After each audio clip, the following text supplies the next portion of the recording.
In a peaceful Igbo village surrounded by tall palm trees and red earth paths, there lived a family with 5 children. The first son was named Obinna. Behind Obinna were his younger siblings, 2 brothers and 2 sisters. They looked up to him. For in Igbo land, the first son is a protector, a guide, a shield for the family. But Obinna was different. While his brothers and sisters worked, fetching water, sweeping the compound, Obinna sat quietly, doing nothing. His father was not happy. He wanted Obinna to be responsible. Obinna, you must learn to walk. Leave him, he is still young. His mother loved him deeply. And slowly, Obinna became used to comfort. Obinna, you are the first son. You must stand for your brothers and your sisters. Obinna. But Obinna did not understand. But Obinna did not listen. He turned away. Life is too stressful.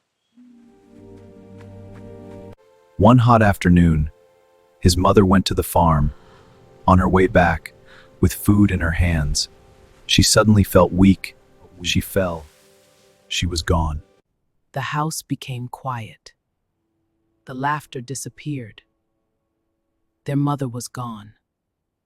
They were alone. The younger ones had no one else.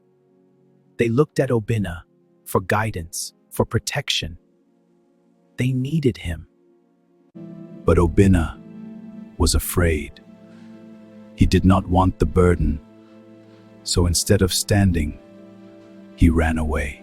In the outside world, no one pampered him.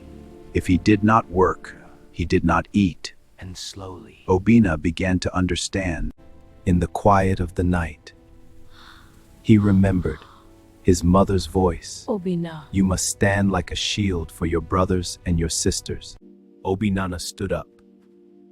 For the first time, to face his responsibility, chose to go back home. And so Obinna returned. Not as the boy who ran away, but as the one who understood. And in that moment, Obinna became a shield for his family.